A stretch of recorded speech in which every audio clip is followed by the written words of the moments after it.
नमस्कार। The legal Indian के इस एपिसोड में आपका फिर से स्वागत है। दोस्तों, आज हम बात करेंगे डीयू एलएलबी एंट्रेंस एग्जामिनेशन से रिलेटेड कुछ ऐसे टॉपिक्स की जो बहुत जरूरी है। कई लोगों ने हमसे प्रश्न पूछा, बहुत सारे मैसेजेस आए, कब एग्जामिनेशन होना है, कब फॉर्म आएगा, कब कैसे होगा। कईयों ने तो ये भी कहा कि सर पहले आप डीयू एलएलबी के बारे में डालते थे वीडियो, अब आप नहीं डालते। उनके लिए मैं कंप्लीट यहाँ पे जानकारी देने वाला हूँ। आप में से वैसे लोग जो डीयू एलएलबी की प्रिपरेशन कर रहे हैं या फिर आगे करना चाहते हैं, उनके लिए भी ये जरूरी है। इस वीडियो को आप एक डीयू एलएलबी से रिलेटेड मोस्ट ऑथेंटिक वीडियो मान सकते हैं। इससे पहले कि हम आगे बढ़े, मैं आपको बहुत ही साफ शब्दों में क्लियर कर देना चाहता हूं कि अब दिल्ली यूनिवर्सिटी का प्रेस रिलीज हो चुका है और उसमें साफ साफ कहा गया है कि जो फॉर्म भरने की तिथि है वो 26 जुलाई से शुरू होगी और 21 अगस्त तक वो फॉर्म भर सकते हैं। ये ऐसा प्रेस रिलीज में कहा गया है। आने वाले समय में जल्द ही इस पे विचार किया जाएगा और उसके बाद फॉर्म निकाल दिए जाएंगे। तो सबसे पहले मैं आपको बताऊं कि डीयू एलएलबी जो है, दिल्ली यूनिवर्सिटी में जो एलएलबी की हम बात करते हैं, एक पोस्ट ग्रेजुएट कोर्स माना जाता है डीयू में। हो सकता है ये कोर्स दूसरे यूनिवर्सिटी में अंडर ग्रेजुएट ही कोर्स माना जाता है, क्योंकि लॉ के लिए, लॉ के क्षेत्र में जाने के लिए ये पहला कोर्स होता है, लेकिन डीयू इसको पोस्ट ग्रेजुएट प्रोग्राम मानती है। और इसीलिए चूंकि यहाँ पे पोस्ट ग्रेजुएट का जो प्रोग्राम है 26 जुलाई से स्टार्ट होना है, तो आप रेडी हो जाइए। यदि आप प्रिपरेशन नहीं किए हैं तो शुरू कर दीजिए, और यदि कर रहे हैं तो और अच्छे तरीके से कीजिए और रिवीजन कीजिए। चलिए, बाकी का जो है हमारे लिए इंपॉर्टेंट नहीं है, इसलिए हम इसको यहाँ पे छोड़ देते हैं। मैं आपके जानकारी के लिए बता दूं कि डीयू में सिर्फ 3 साल वाला जो कोर्स है एलएलबी का, वही है।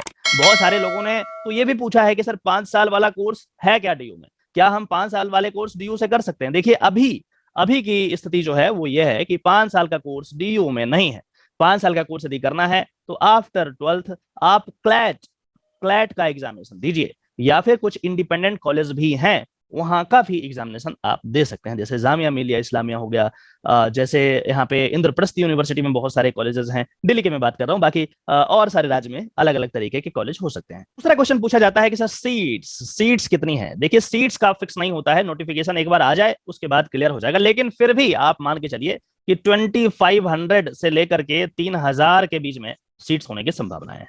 इसी के बीच में होगा, प्लस माइनस होगा तो वो फिर बाद में मैं आपको इसी चैनल के माध्यम से बता दूंगा, नोटिफिकेशन एक बार जब क्लियर आ जाएगा तो। फिर अगला क्वेश्चन पूछा जाता है कि क्या अब जो समय हमारे पास बचा है, मतलब कितना समय बचा, पहले ये देख लें। तो भाई आज तो हो गया 18 हो गया, तो मतलब 10 दिन मान के चलिए, 10 दिन इस महीने में है, और बाकी 21 अगस्त तक जो है आपका फॉर्म भरने की डेट है, तो मतलब तब तक तो एग्जाम नहीं होने वाला। मतलब 21 से 21 कर लो, एक मंथ तो पूरा हो गया, प्लस कर लो, प्लस 10 से 15 दिन। एग्जाम फॉर्म जिस दिन खत्म होगा और एग्जामिनेशन जिस दिन कंडक्ट होगा, इसके बीच में एनटीए डिसाइड करेगी कब होना है एग्जामिनेशन, उसका डेट नहीं आया है, लेकिन फिर भी मान के चलते हैं कि 10 से 15 दिन यदि हमें दे दिया जाए तो टोटल कितना होगा, 40 से 50 दिन होगा। एक रफ आइडिया यह है कि 40 से 50 दिन आपके पास है। अब अगला प्रश्न है कि क्या 40 से 50 दिन में डीयू एलएलबी का प्रिपरेशन किया जा सकता है क्या? अब ये दोनों के लिए है जो ऑलरेडी स्टार्ट कर चुके हैं। How to prepare for DU LLB in 30 से 40 डेज में कैसे करोगे? जो ऑलरेडी स्टार्ट कर दिए हैं उनके लिए क्या करना है, जिनको स्टार्ट करना है, वैसे भी लोग होते हैं जब नोटिफिकेशन जब तक ना आए तब तक वो शुरू ही नहीं करते, तो उनके लिए भी जरूरी है बताना। तो चलिए, हम दोनों के लिए यहाँ पे बारी बारी से समझने का प्रयास करते हैं। तो दोनों के लिए जरूरी है कि फोकस करें सिलेबस पे। समय हमारे पास कम है, एक्सपेरिमेंट करने का टाइम नहीं है। आप यदि एक्सपेरिमेंट करोगे तो भाई सिलेबस तो खैर कंप्लीट होना ही नहीं है, नहीं हो पाएगा। चलिए, हम कुछ सिलेबस के बारे में बात करते हैं। अब मैं बहुत ही डिटेल में सारी सिलेबस के बारे में नहीं बात कर रहा, मैं एक रफ आइडिया दे रहा हूं, और मैं ये विश्वास दिलाना चाहता हूं कि यदि जो रफ आइडिया जो मैं यहाँ पे दिया हूं उसको यदि आप फॉलो कर लेंगे, सिर्फ इतना कर लेंगे, तो आपका सिलेक्शन तो जरूर हो जाएगा। हो सकता है कि आप टॉप नहीं करें, लेकिन सिलेक्शन जरूर हो जाएगा।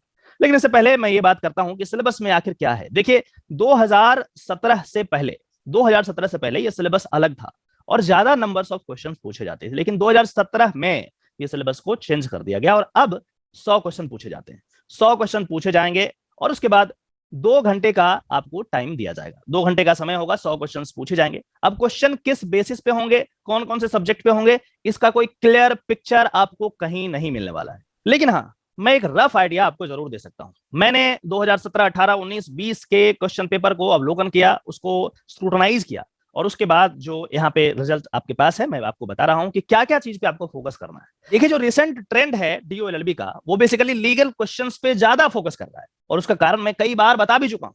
उसका कारण है कि वैसे स्टूडेंट जो सिंसियर नहीं है, जो लॉ को लेकर के सिंसियर नहीं, उनको एलिमिनेट आउट करना। और क्लियर शब्दों में यदि मैं बताऊं तो मैं आपको एक प्रैक्टिकल सीन यहाँ पे बताना चाहता हूं। बहुत सारे लोग पूरे देश भर से यहाँ पे दिल्ली में सिविल सर्विस एग्जामिनेशन का प्रिपरेशन करने के लिए आते हैं, मुखर्जी नगर बगल में है, तैयारी करते हैं और उसके बाद उनका सिलेबस जो है वो अलग होता है।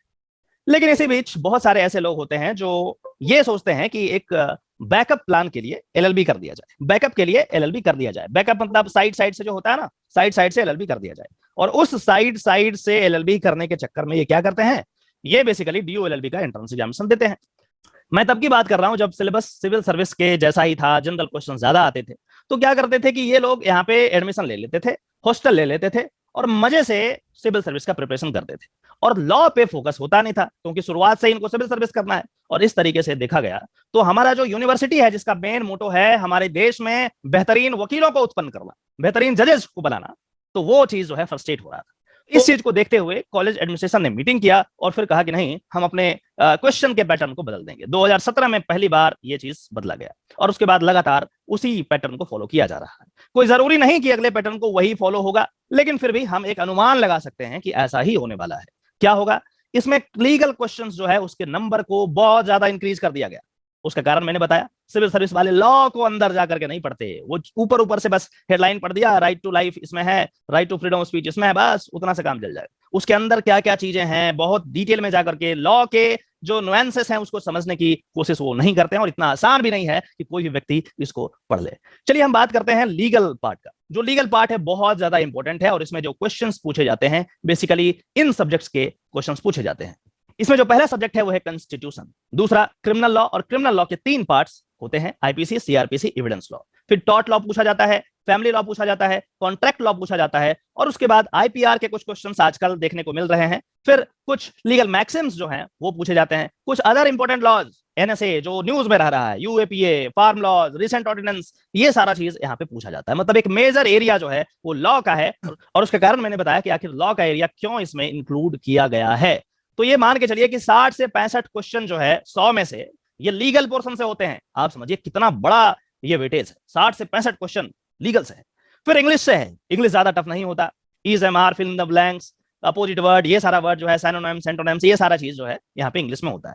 तो वैसे स्टूडेंट जो इंग्लिश मीडियम से पढ़े हैं उनके लिए तो कोई दिक्कत ही नहीं है, यदि आप बस रिवीजन कर लें प्रीवियस ईयर पेपर का रिवाइज कर लें और इंग्लिश का बेसिक नॉलेज दी है तो 10 से 15 क्वेश्चन यहाँ पे बन जाएगा। तो 60 से 65 यहाँ हो गया, 10 से 15 यहाँ हो गया। बाकी जो बच रहा है वो करंट अफेयर्स हैं, जो कि 9 से 12 मंथ, कम से कम 9 से 12 मंथ पीछे का आप करंट अफेयर या 1 साल का कर लें तो बहुत अच्छी बात है, वो आपको करना होगा। फोकस क्या करना पड़ेगा भाई, लीगल करंट अफेयर्स जो है वो तो बहुत सारा चीज है, तो कहां पे करोगे? करंट अफेयर्स को मेनली आपको लीगल डेवलपमेंट पे फोकस करना है। लॉ से रिलेटेड क्या क्या चीजें हुई है, क्या क्या नए जजमेंट्स आए हैं, क्या क्या ऑर्डर्स पास किए गए हैं, कौन कौन से ऑर्डिनेंस आए हैं, किस तरीके से कोई इंटरनेशनल लॉ में कोई चेंज तो नहीं आया, इन तमाम तरीके की चीजें पे ज्यादा फोकस करेंगे। और इसके साथ साथ और भी जो चीज होती है स्पोर्ट्स से है, अभी जैसे स्पोर्ट्स का अभी ओलंपिक हो रहा है, या फिर इससे पहले बहुत सारे और भी इवेंट्स हुए हैं, जैसे न्यू अपॉइंटमेंट्स को लेकर के क्वेश्चंस आ सकते हैं, अभी पूरे कैबिनेट को फेरबदल किया गया है, तो ये सब चीज को आप देख लीजिए। बेसिकली हमने पूरे सिलेबस को 3 पार्ट में विभाजित कर दिया है। देखिए इसके अलावा भी कुछ क्वेश्चंस हो सकते हैं, 2-4 क्वेश्चन इधर उधर से, उसको मैं इग्नोर किया हूं। मैंने पहले ही बताया कि मैं इस दृष्टिकोण से आपको बता रहा हूं ताकि आप पास हो जाएं, आपको टॉप करने वाली बात मैं नहीं बता रहा, ठीक है? तो प्लस माइनस थोड़ा बहुत होगा, उसको छोड़िए, जो छोटी छोटी इकाइयां हैं, यूनिट है, उसको छोड़ दीजिए, रहने दीजिए। आपको इतना प्रिपरेशन करना है जिससे कि कम से कम आपके अंदर कॉन्फिडेंस आ जाए, कम से कम पास होने लायक आप पढ़ लें। तो ये सब आपको करना पड़ेगा। हमने सिलेबस को मोटा मोटी देख लिया है कि आखिर क्या पूछा जाता है। अब अगला क्वेश्चन पूछा जाता है कि भाई क्या इसे गाइड बुक से सॉल्व करना संभव है, क्या इसे गाइड बुक से कंप्लीट करना इतने कम समय में संभव है क्या? अब मैं आपको बताऊं, एक रफ आइडिया देता हूं कि गाइड बुक का जो पेजेस की यदि हम बात करें तो 500 से 600 पेजेस के आसपास जो है आपको मिल जाएंगे। गाइड बुक्स मोटी मोटी बुक्स होती है, काफी मोटी मोटी। अब इसमें यदि आप एक दिन में 20 पेज के रेट से यदि पढ़ेंगे तब जाकर के 1 मंथ में खत्म होने वाला है। और सिर्फ पढ़ने से काम नहीं चलेगा, इसको वेल वर्स होना चाहिए, उसके कंसेप्ट्स को आपको समझना चाहिए। कोई भी गाइड बुक हो, मैं किसी का नाम यहां पे नहीं लेना चाहता, कोई भी गाइड बुक हो वो आपको क्वेश्चन के पैटर्न को जरूर बता सकता, लेकिन जो कंसेप्चुअल क्लैरिटी है वो गाइड बुक से नहीं आने वाला। इसके लिए आप किसी ना किसी कोचिंग पे, किसी ना किसी ट्यूशन पे आपको रिलाय करना पड़ेगा यदि शॉर्ट पीरियड में आप करना चाहते हैं, ठीक है? तो ये डिपेंड करता है, यस, जब आप ऑलरेडी प्रिपेयर कर चुके हैं स्टार्ट तब, और 70% के आसपास का सिलेबस आपने कंप्लीट कर दिया है, तो बस क्वेश्चन के पैटर्न को देखना है, उसको रिवाइज करना है, तो आप कर सकते हैं। लेकिन यदि आपका 70% कवर नहीं हुआ है और दूसरे वाले एरिया में फॉल होते हैं तो फिर ये बहुत बड़ा रिस्क होगा गाइड बुक से। और कौन सा इंपॉर्टेंट है कौन सा नहीं है, 600 पेज का बना तो दिया, लेकिन उसमें कौन सा पढ़ना है, कौन सा छोड़ना है, किस तरीके से करना है, ये इतने कम समय में आप कैलकुलेट नहीं कर सकते। बहुत सारे लोगों का प्रश्न ये होता है कि सर क्या आप डीयू एलएलबी के स्टूडेंट्स को पढ़ाते हैं, जो एंट्रेंस के लिए तैयारी कर रहे हैं उसको पढ़ाते हैं? देखिए, मैं शुरुआत से ही शिक्षा से जुड़ा हूं और अभी भी हमारी ऑनलाइन कोचिंग चलती है जिसमें अलग अलग तरीके के कोर्सेस होते हैं। बेसिकली 3 तरीके के कोर्सेस उसमें दिए जाते हैं। डीयू एलएलबी का एक फुल कोर्स है, पूरे साल का कोर्स है। क्रैश कोर्सेस अभी बहुत सारे स्टूडेंट ने रिक्वेस्ट किया, तो रिक्वेस्ट पे हमने क्रैश कोर्स को लॉन्च अभी हम करने जा रहे हैं 1-2 दिन में। और उसके बाद तीसरा है एलएलबी सेमेस्टर कोर्स। सेमेस्टर का एग्जामिनेशन होता है, जो डीयू से है या किसी और दूसरे कॉलेज से पढ़ाई कर रहे हैं, तो वहां के लिए भी हमने कोर्सेज को बना रखे हैं। और इन तमाम कोर्सेज को आप हमारे एप्लीकेशन द लीगल इंडियन पे आराम से एक्सेस कर सकते हैं। तो आप प्ले स्टोर से जाकर के पहले डाउनलोड कर दीजिए, वहां पे चेक कर लीजिए, कुछ फ्री ऑफ कॉस्ट वहां पे दिए गए हैं, कुछ लेक्चर्स को देखिए, यदि समझ में आए तो आप आगे प्रोसीड कर सकते हैं। चलिए हम बेसिक आइडिया आपको दे देते हैं कि इन दोनों कोर्स में क्या अंतर है, क्योंकि ये वाला कोर्स तो अभी आपके लिए है ही नहीं। तो इन दोनों कोर्स में क्या अंतर है? जो डीयू एलएलबी का फुल कोर्स है बेसिकली वैसे लोगों के लिए है जो 2022 को टारगेट कर रहे हैं, 2023 को टारगेट कर रहे हैं, 2024 को टारगेट कर रहे हैं, उनके लिए है। ये पूरा का पूरा डिटेल है। 1 साल का ड्यूरेशन इसमें आपको दिया गया है, 1 साल तक के लिए वैलिड होगा। और बेसिक लेवल जैसे NCERT legal studies class 12th का, और हम ऐसा भी प्लान कर रहे हैं क्लास 11th का भी उसमें इंक्लूड कर लें, क्योंकि क्लास 12th का जो एनसीईआरटी है, पता नहीं आप में से बहुत कम लोगों को ये पता होगा कि एनसीईआरटी लीगल स्टडीज में भी होता है। जैसे पॉलिटिकल साइंस, हिस्ट्री का एनसीईआरटी हमने पढ़ा था ना क्लास 11-12 में, वैसे 2015 के बाद लीगल स्टडीज का भी इंक्लूड कर दिया गया, जो बहुत ही इंपॉर्टेंट बुक है। बेसिक लेवल हमने सारी बातों को इसमें इंक्लूड किया, और उसके बाद हम इसमें एडवांस लेवल की बात करते हैं। पहले बेसिक लेवल पढ़ाते हैं, उसके बाद एडवांस लेवल की बात करते हैं। इसमें एनसीईआरटी के सारे चैप्टर्स को इंक्लूड किया गया है, और उसके बाद एडवांस लेवल पे आपके एग्जामिनेशन के लिए जो इंपॉर्टेंट है, पहले आपका बेस तैयार हो जाए, उसके बाद आपके एग्जामिनेशन में क्या पूछा जाता है, एडवांस लेवल पे क्या क्या कंसेप्ट्स हैं, उसको हम धीरे धीरे बिल्ड करते हैं। और उस तरीके से फिर हम यहाँ पे टेस्ट ऑर्गेनाइज कराते हैं, और इसका पूरा का पूरा जो अभी प्राइस है 3000 रुपए है। इसे आने वाले समय में बढ़ाया भी जा सकता है। तो वैसे स्टूडेंट जो 2022, 23, 2024 को फोकस कर रहे हैं, वो आप चाहें तो इस कोर्स को देख लें, खरीदना जरूरी नहीं है, ज्वाइन करना जरूरी नहीं है, देख लो इसमें, और यदि आपको सही लगता है तो आप ज्वाइन कर सकते हैं। यदि आप मेरी बातें आपको समझ में आती है, मैं खुद पढ़ाता हूं इसमें अपने खाली समय में, तो आप जाकर के देख सकते हैं। फिर दूसरा जो कोर्स अभी मैं लॉन्च करने जा रहा हूं 1 से 2 दिन में, वो है क्रैश कोर्स। बेसिकली इसका ड्यूरेशन 3 मंथ का होगा, 2021 को ही टारगेट ये करेगा, 2021 को ही। और इसमें बेसिक लेवल जो है वो काफी लंबा है हमारा, तो इसको इंक्लूड नहीं कर सकते। एडवांस लेवल जो चीजें हैं वो यहाँ पे हमने इंक्लूड करा है। एडवांस लेवल की ही बातें आपको बताई जाएगी, क्योंकि हमारे पास समय नहीं है, हमारे पास समय इतना नहीं है कि मैं आपको एक एक चीज बारीकी से बता सकता हूं। तो एडवांस लेवल पे आपको हर चीज जो यहाँ पे मैंने लिखा है, ये सारी चीज जो यहाँ पे लिखा गया है, हर चीज को इंक्लूड किया जाएगा, इंक्लूडिंग द करंट अफेयर्स। ठीक है, इंग्लिश का आइडिया दे दिया जाएगा आपको कि कैसे कैसे करना है। ये सारी बात मैं अपने लेक्चर में जरूर कर दूंगा, लेकिन बेसिकली हमारा टारगेट ये वाला होगा। ये यदि क्लियर कर दिया तब तो फिर हो ही गया एग्जामिनेशन आपका। बाकी करंट अफेयर्स 15-20 में से 5-10 तो वैसे ही कर लोगे, यदि नहीं भी आप ज्यादा सीरियस हो तब भी कर लोगे, तो इतना जो है सिलेक्शन के लिए काफी है। तो इस तरीके से आपका सिलेक्शन होने का गुंजाइश यहाँ पे दिख रहा है। तो आप चाहें तो हमारे क्रैश कोर्स को जाकर के देख सकते हैं। हम 1 से 2 दिन में या आज ही हम क्या करेंगे, इस कोर्स को लॉन्च कर देंगे। आप इस वीडियो के डिस्क्रिप्शन में जाकर के हमारा जो एप्लीकेशन का लिंक है उसको पहले डाउनलोड कीजिए, और वहां से इस कोर्स को एक्सेस कर सकते हैं। कोई परेशानी आ जाए, कोई तरीके का दिक्कत आ जाए, आप इस नंबर पे व्हाट्सएप कर दीजिए, अपना नाम और अपने कोर्स के बारे में जो भी क्वेरीज है आप वहां पे लिख करके भेजें, हमारी टीम आप तक पहुंच जाएगी और आपको हेल्प करेगी। तो ये जो है आप देख सकते हैं द लीगल इंडियन एप्लीकेशन। हाँ, एक और बात, जो लोग iOS यूज करते हैं, iOS यूजर के लिए एक कोड आपको डालना पड़ेगा, JYVCS। ये कोड आप डालेंगे, ऑर्गेनाइजेशन कोड है हमारा, तभी आप हमारे कोर्सेज को एक्सेस कर पाएंगे। बाकी जो एंड्रॉइड यूजर्स हैं उनके लिए कोई बात नहीं है, बस आप प्ले स्टोर से जाकर के द लीगल इंडियन एप्लीकेशन को डाउनलोड कर दीजिए। एक और क्वेश्चन कई बार पूछा जाता है और मैं बहुत परेशान हूं, आप इंडिविजुअली पूछते हैं तो फिर एक एक करके बताना मेरे लिए काफी मुश्किल होता है, समय नहीं हो पाता। तो फिर अगला क्वेश्चन ये आता है कि do you provide academic counselling. बहुत सारे लोगों को ये डाउट होता है, क्या हमें लॉ करना चाहिए, क्या इसमें स्कोप है, क्या नहीं करना चाहिए, क्या हम पे सूट करेगा, क्या हमें जिंदगी भर पढ़ना पड़ेगा। अरे 50 तरीके की बातें होती है। हाँ जी, मैं एकेडमिक काउंसलिंग करता हूँ। उसका कारण यह है कि मैंने जो अपनी ग्रेजुएशन की है उसमें मेरा जो स्पेशलाइजेशन है वो काउंसलिंग साइकोलॉजी है, और इसीलिए मैं शुरुआत से ही एक तरीके के एक्सपर्ट के रूप में हम एकेडमिक काउंसलिंग करते आए हैं, करियर काउंसलिंग करते आए हैं। लेकिन ये हर दिन आपको नहीं मिल पाएगा। हर दिन हमारा जो टाइम है कोर्ट में व्यस्त रहते हैं, कोर्ट भी होता है, कोर्ट भी जाना है, वहां लीगल मैटर्स भी हैं, तो हर दिन आप फोन करोगे पॉसिबल नहीं है। तो इसके लिए संडे को ही, सिर्फ संडे को यूजुअली ऑफ होता है। क्लासेस भी मैं संडे को यूजुअली नहीं लेता हूं अनलेस इट इज अर्जेंट। तो इस सिचुएशन में यदि आपको लगता है कि एकेडमिक काउंसलिंग की जरूरत है तो आप हमसे जुड़ सकते हैं।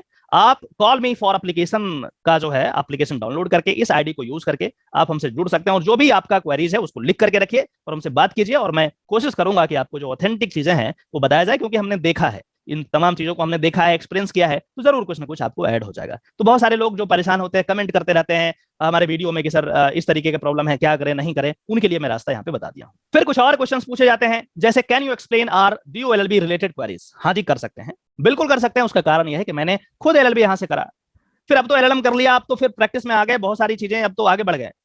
तो चूंकि डीयू एलएलबी के बारे में मुझे पता है, मैंने यहाँ पे डीयू में 6 साल अपना गुजारा है, तो मुझे आइडिया है कि चीजें किस तरीके से कैसे करती है। वैसे लोग जो बाहर से हैं, गांव ग्राम से हैं, उनको समझ में नहीं आता कैसे होगा नहीं होगा।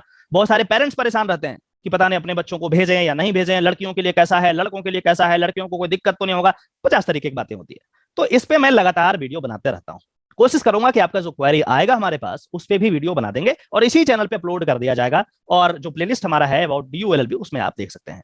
अब कुछ और क्वेश्चन जो जनरल है, कौन से सेंटर को चूज करें भाई? यहाँ पे 3 सेंटर है, सीएलसी है, एलसी1 है, एलसी2 है, किसको चूज करें? और ये बहुत इंपॉर्टेंट सवाल है, बहुत इंपॉर्टेंट सवाल है। वैसे मैं अपने चैनल पे इस पे एक वीडियो भी बनाया है, लेकिन इसको बहुत अच्छे तरीके से बारीकी से भरना, क्योंकि बाद में ये चेंज नहीं होता। जब आपका एडमिशन लेने जाओगे तब चेंज नहीं होगा, ये फॉर्म भराने समय जब फॉर्म भरोगे तभी इस पे जो है आपको अमल करना है। तो अभी से आपको देखना पड़ेगा कि किस सेंटर में आपको करना है, या तो हमारा वीडियो देख लीजिए, और यदि जरूरत होता है, यदि लगता है कि फिर से बनाने की बात है वीडियो, एक फ्रेश वीडियो, तो आप मुझे कमेंट करके बताइए। यदि कमेंट ज्यादा लोगों का आएगा तो मैं कोशिश करूंगा कि या तो मैं लाइव ले लूं, या फिर जो है मैं इस पे एक वीडियो बना दूं, या फिर अन्य तरीके का जो डाउट है आप कमेंट में लिखिए। कमेंट में लिखेंगे, हमारी टीम मुझे फिल्टर करके दे देगी और उसके बाद मैं उस पर जरूर वीडियो बना दूंगा। कुछ क्वेश्चन होता है जैसे how to start semester examination, admission हो गया, सेमेस्टर एग्जामिनेशन के लिए क्या करें भाई? यहाँ तो लोग बोल रहे हैं 60% लोग फेल हो जाते हैं, बात सही है, कैसे करोगे? बहुत तरीके की चीजें हैं, वो मैं आपको धीरे धीरे करके बताता रहूंगा, आप यहीं पे जुड़े रहिए। फिर अगला प्रश्न है हाउ टू चूज ऑप्शनल। जब आप यहाँ पे एडमिशन ले लोगे तो कुछ ऑप्शनल पेपर आपको दिए जाएंगे, वो ऑप्शनल पेपर कैसे चूज करना है, क्या क्या बातों का ध्यान रखना है, कौन कौन सा पेपर लेना है, कौन कौन सा पेपर इग्नोर करना है, ये बहुत माथा पच्ची वाला चीज होता है। तो आप चाहें तो इस पे भी मैं वीडियो बना सकता हूं। फिर करियर काउंसलिंग की बात यदि कुछ होगी तो हम उस पर भी काम कर देंगे, लेकिन जैसा कि मैंने आपको बताया है कि आप संडे को ही आप कॉल बिफोर एप्लीकेशन को यूज करके आप चाहें तो आपका लेजिटिमेट क्वेरी है वो आप पूछ सकते हैं। ठीक है, चलिए आज के लिए इतना ही, और फिर और भी इसी तरीके का वीडियो के लिए अबाउट डीयू एलएलबी आप हमारे इस चैनल से जुड़े रहें, ताकि हम टाइम टाइम पे जब भी जरूरत पड़े हम कुछ और इंपॉर्टेंट बातों को जरूर करें। ऑल द बेस्ट, अच्छे से एग्जामिनेशन दीजिए। ये जो आपका समय बचा है बहुत ही ज्यादा कीमती है, बहुत ज्यादा कीमती, मतलब बाकी सारे कामों को आप साइडलाइन कर दें, बिल्कुल साइडलाइन कर दें, जरूरत नहीं है। आप पूरा का पूरा फोकस अपने प्रिपरेशन में लगा दीजिए, और किसी तरीके का वीडियो और भी पाने के लिए हमारे चैनल को सब्सक्राइब कीजिए, ताकि इसी तरीके का ऑथेंटिक लीगल जानकारी आपके डोर स्टेप तक मैं पहुंचाता रहूं। चलिए फिर से मिलते हैं किसी और वीडियो में, तब तक के लिए नमस्कार, जय हिंद।